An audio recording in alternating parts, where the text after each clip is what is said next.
Rana homemade কিচেনে আপনাদের স্বাগত জানাই।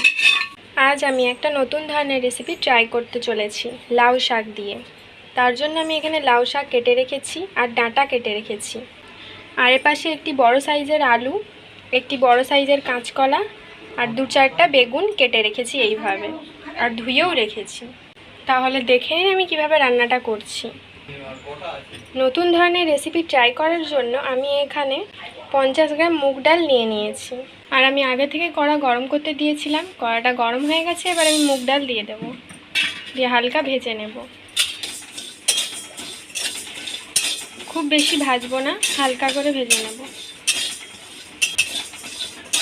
ভাজা হয়ে গেছে, এবার একটি কুকারের মধ্যে আমি ডালটা ঢেলে নেব,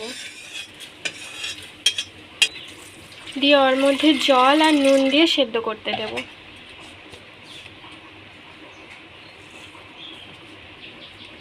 সামান্য একটু তেল দিয়ে দেব, নাহলে ডালটা উতরে যেতে পারে। এবার 4টা সিটি দিয়ে দেব। এবার ওপাশে সেদ্ধ হতে হতে আমি এপাশে কড়া বসিয়ে দিয়েছি। এবার তেলটা গরম হয়ে গেছে, এবার আমি কেটে রাখা আলুগুলো ভেজে নেব।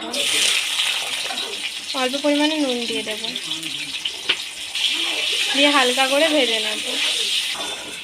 হালকা ভাজা হয়ে গেছে, এবার আমি তুলে নেব। এবার ওই তেলের মধ্যে আমি কাঁচকলাগুলো ভেজে নেব। আমি এখানে কাঁচকলা, আলু আর বেগুন ব্যবহার করছি। আপনারা চাইলে অন্যান্য সবজিও ব্যবহার করতে পারেন। ভাজা হয়ে গেছে, এবার আমি তুলে নেব। এবার ওই তেলের মধ্যে বেগুনগুলো ভেজে নেব। অল্প পরিমাণে নুন দিয়ে দিয়েছি, দিয়ে হালকা ভেজে নেব। আমি এখানে বড়ি ব্যবহার করছি না। বড়ি ব্যবহার করা হলে আমি বেগুন ভাজার পর বড়িটাও ভেজে নিতাম। আমাদের বাড়িতে অনেকেই বড়ি খেতে পছন্দ করে না, তাই আমি এখানে বড়ি ব্যবহার করিনি। বেগুনগুলো ভাজা হয়ে গেছে, এবার আমি তুলে নেব।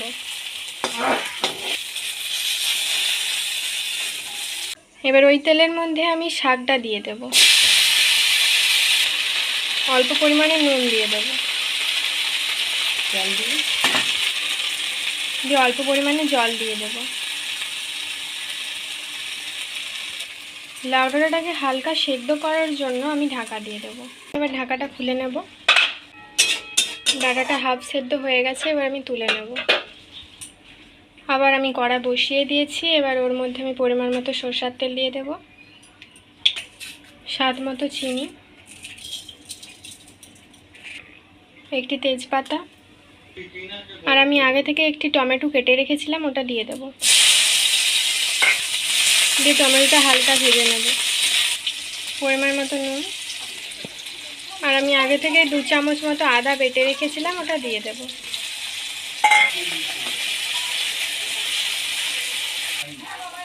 হালকা ভাজা হয়ে গেছে, এবার আমি ওর মধ্যে 1 চামচ হলুদ গুঁড়ো, অল্প পরিমাণে লঙ্কার গুঁড়ো, আমি এখানে হাফ চামচ লঙ্কার গুঁড়ো দিচ্ছি। আপনারা চাইলে যেরকম ঝাল খাবেন সেরকম দিতে পারেন।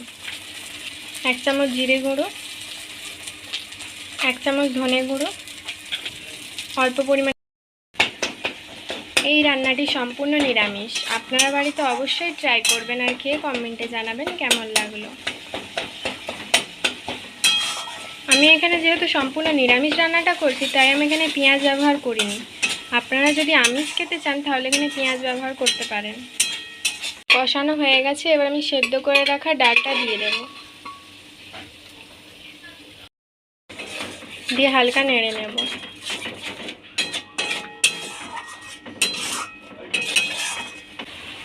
এবার আমি সব সবজিগুলো দিয়ে দেব। আমি এখন বেগুনটা অ্যাড করছি না, কারণ বেগুনটা যদি আমি এখন দিয়ে দিই তাহলে যখন রান্নাটা হবে বেগুনটা গলে যেতে পারে, তাই আমি পরে বেগুনটা দেব। দিয়ে এবার হালকা কষিয়ে নেব।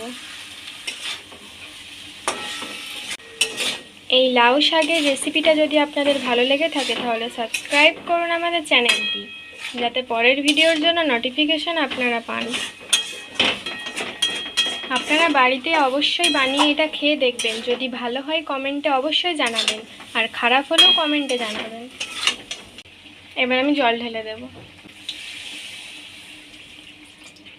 আমি এখানে 2 বাটি জল ব্যবহার করছি। আপনারা যেরকম ঝোল খাবেন সেরকম ব্যবহার করবেন। যেহেতু আমি একটু ঝোল ঝোল নামাবো, তাই আমি এখানে 2 বাটি জল ব্যবহার করেছি। আর আমি এখানে মুগ ডাল ব্যবহার করেছি, আপনারা চাইলে এখানে মসুর ডালও ব্যবহার করতে পারেন, তবে মুগ ডাল ব্যবহার করলে রান্নাটা বেশি ভালো লাগবে খেতে। এবার আমি ঢাকা দিয়ে দেবো। 10 মিনিট পর আমি এবার ঢাকাটা খুলে নেব। যেহেতু আমি সব সবজি ভাজার সময় নুন দিয়েছিলাম, তাই আমি এখন আর নুন ব্যবহার করিনি। এবার আমি ভেজে রাখা বেগুনগুলো দিয়ে দেব, দিয়ে হালকা নেড়ে নেব। সবগুলো সবজি আমার সেদ্ধ হয়ে গেছে। এবার নামানোর কিছুক্ষণ আগে আমি সানরাইজ গরম মশলা দিয়ে দেব। যেহেতু রান্নাটা নিরামিষ, তাই আমি 1/2 চামচ ঘি দিয়ে দেব। আমার লাউ শাকের রেসিপি তৈরি। এবার আমি নামিয়ে নেব। নামানো হয়ে গেছে। এটি গরম গরম ভাতের সাথে দারুণ লাগবে খেতে, আর খেতে টেস্টিও হয়েছে। তো ভালো থাকবেন, সুস্থ থাকবেন, টাটা।